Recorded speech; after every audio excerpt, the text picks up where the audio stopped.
खबर भंडारा से है, जहां पर आदर्श इंग्लिश स्कूल में 75वां संविधान दिवस हर्षोल्लास के साथ मनाया गया। भारतीय संविधान दिवस का 75वां अमृत महोत्सव आदर्श इंग्लिश स्कूल एवं जूनियर कॉलेज थाना पेट्रोल पंप पर बड़े ही हर्षोल्लास के साथ मनाया गया। कार्यक्रम के मुख्य वक्ता विद्यालय के संस्थापक शीलवंत रंगारी ने भारतीय संविधान के महत्व पर विस्तार से प्रकाश डाला और देशवासियों को शुभकामनाएं दी। रंगारी ने अपने भाषण में कहा कि भारतीय संविधान हमारे राष्ट्र की आत्मा है। बाबा साहब डॉक्टर अम्बेडकर और संविधान सभा के सदस्यों का योगदान अतुलनीय है और उनकी यह कड़ी मेहनत का परिणाम है कि आज हम एक संप्रभु समाजवादी देश के नागरिक हैं। धर्मनिरपेक्ष और लोकतांत्रिक गणराज्य है हमारा। वहीं कार्यक्रम में विद्यार्थियों एवं शिक्षकों ने सामूहिक रूप से संविधान की प्रस्तावना का पाठ किया। सांस्कृतिक कार्यक्रम के माध्यम से संविधान के मूल सिद्धांतों न्याय, समानता, स्वतंत्रता और बंधुत्व को उजागर किया गया। लड़कियों को शिक्षा का अधिकार नहीं, बाल विवाह, बहुत सारी समस्या नजरों के सामने थी। इन समस्याओं को ध्यान में रखकर एक ऐसा नियमों का पुलिंदा बनाना था जो पूरे देश को एक साथ बांध सके।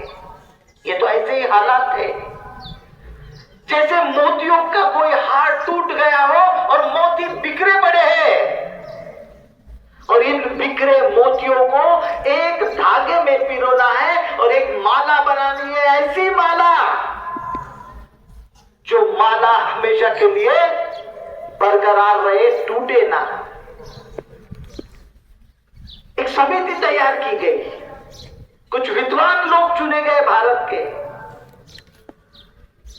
जिनके कंधों पर जिम्मेदारी डाली गई कि इस तरह के नियम बनाइए, इस तरह का संविधान बनाइए कि इन सारे लोगों को, इन सारी समस्याओं को हल कर सके।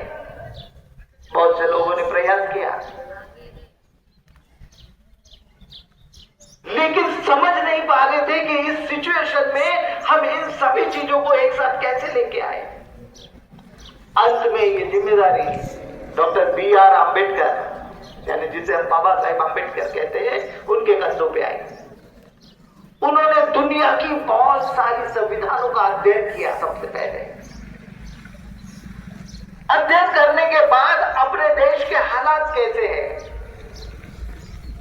अभी चुनाव हुए, हर एक को वोटिंग का हक है, एक वोट सबको मानने को मिलता है। पहले सिचुएशन अलग थी, आजादी के पहले।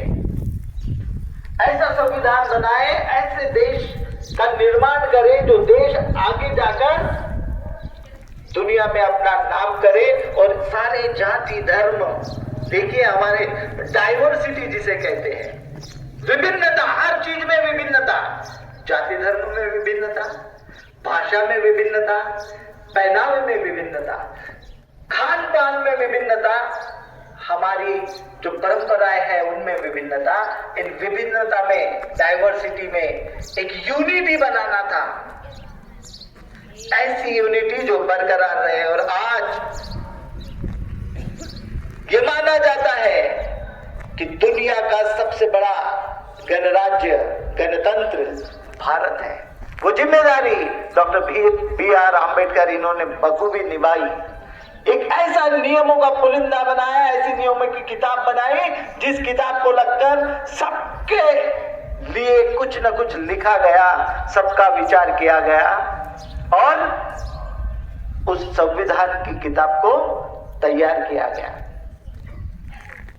और उसी भंडारा से धमपाल मेश्राम की रिपोर्ट, TV1 इंडिया न्यूज।